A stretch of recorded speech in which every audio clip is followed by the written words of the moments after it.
SpaceX's new deal with Russia completely changed everything. Over 20 years ago, the Russians made one of the worst mistakes in history by not just ignoring Elon Musk, but also mocking the multi-billionaire dollar CEO, though it appears that they have now come to their senses. In this video, you'll discover how Russia is currently desperate to establish a climate of trust with Elon Musk in order to finally strike a deal that will completely change the era of space travel and exploration forever. If you're new here, we specially invite you to join many of our lovely fans. Kindly subscribe and click on the notification bell. It motivates us to produce more fantastic content like this, and you'll have a lifetime access to all of our high-end tech videos. Now, let's get back to our gist. The smart billionaire believes that because Russia was the first country to conduct a space mission, the aerospace industry in Russia will have some of the most incredibly brilliant minds in the world to make up the experts required to run a rocket factory. The management of SpaceX is presently performing calculations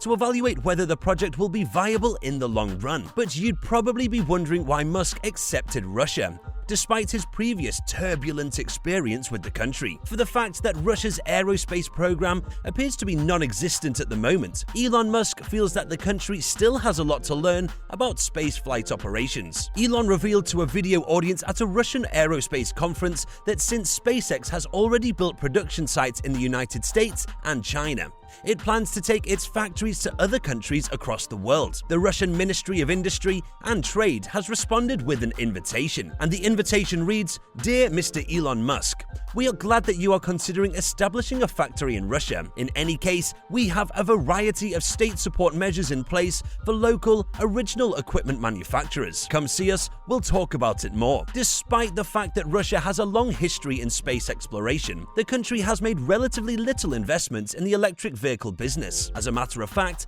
Russia's automobile sector is now not working on any large-scale electric power projects due to a lack of charging infrastructure within the country that will surely be attractive to SpaceX in the future. Russia has a population of over 144 million people, making it a potentially massive market for electric vehicles, and it will be true that Elon Musk has already foreseen a future in which Tesla will dominate the Russian electric vehicle industry. This appears to be an advantage for Tesla EVs to strive in Russia, so maybe Musk is waiting for the right time to launch Tesla in Russia, and perhaps setting a good relationship with Russia will pave the way. This isn't actually Musk's first venture into the Russian space industry. Musk attempted to make an investment way back in 2002, but the gesture was not well received by the Russian government, and that was because he had a lot of money and free time during the company's early years of operation in the development of spaceflight. Musk had offered to buy rockets from Russia, but had been turned down multiple times and even humiliated at one occasion. This happened to be another factor that prompted Musk to establish SpaceX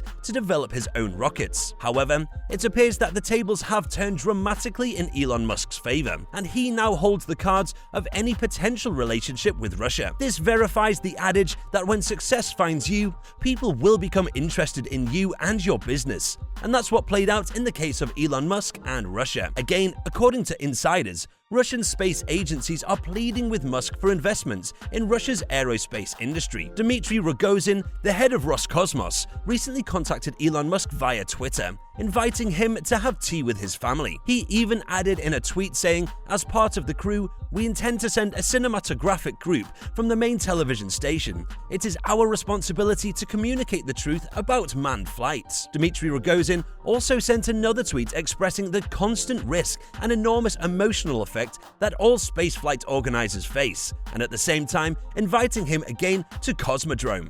And the tweet reads, "I'm sure you get what I'm saying. If you succeed, I hope to see you on October the 5th at the Baikonur Cosmodrome, the cradle of world cosmonautics." The end of the message, though, must have caught Musk's attention, and he finally replied, "I would be pleased to meet you personally." This conversation alone practically changed everything about space adventure between SpaceX and Russia. Rogozin has had a passive-aggressive relationship with Musk since becoming the head of Roscosmos in 2018. Much of the time, Rogozin has replied to SpaceX's accomplishment with swagger and bluster, claiming that the company's engineers are too kind or that their rockets and ship are not safe enough for SpaceX cosmonauts to ride on. Simultaneously, Rogozin has witnessed SpaceX largely demolish crucial revenue streams for Russia's space industry. Most importantly, Personnel Dragon has eliminated nearly $400 million in annual payments NASA makes to Roscosmos for crew transport services to the International Space Station. Furthermore, SpaceX advocated for a congressional mandate prohibiting United Launch Alliance from purchasing Russian RD-180 rockets. Finally, the low-cost Falcon 9 rocket has weakened the commercial launch market for Russia's Proton rocket, a former workhorse that now only launches about once a year. So why should Rogozin be kind to Musk right now? We guess there are two compelling reasons to it. First,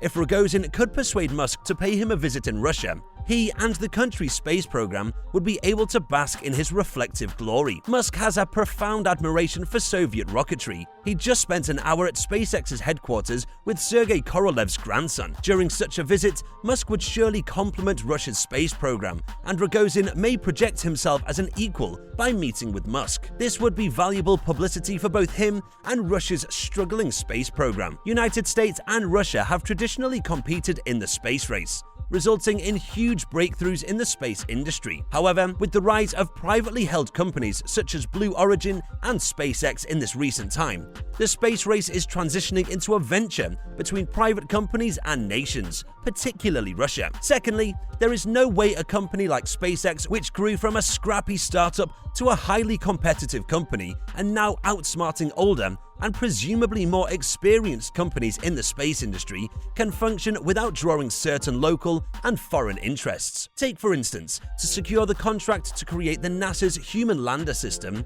SpaceX had to defeat a coalition of Blue Origin's national teams, including Lockheed Martin, Northrop Grumman, and Draper, which touted an extensive footprint with more than 200 partner companies across 47 states, employing thousands. Occasions like this may have attracted Russia's curiosity. Rogozin has reason to be desperate for a collaboration with SpaceX because Russia has long held a monopoly on transporting astronauts at a high cost. According to sources, Roscosmos received at least $4 billion in funding for ISS seats between 2011 and 2019. However, now that Musk has monopolized that revenue source with his lower cost, higher quality service, Russia must seek alternate funding if it hopes to resuscitate its space sector. The position of Russian rockets to transport American payloads that existed during SpaceX's early years appeared to have shifted. For example, the late Senator John McCain led the effort to prohibit the Pentagon from procuring launches on RD-180-powered space vehicles after 2021, which means that organizations like the United Launch Alliance will no longer be able to purchase the RD-180 engines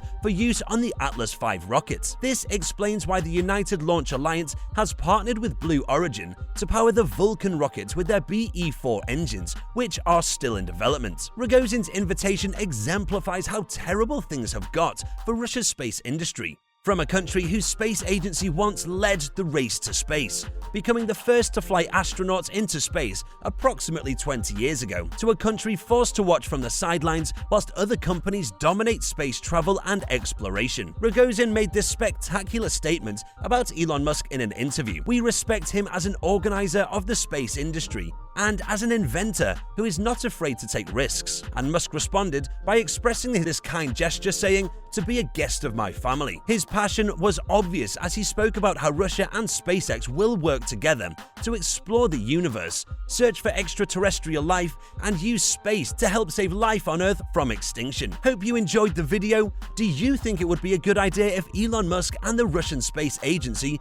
joined forces to form a fantastic space corporation that would solve all liftoff and landing issues? Please do well to share your thoughts in the comment section below. Until next time, please like, share, subscribe, and whilst you're still around, why don't you click on one of those flashing videos on the screen for more content?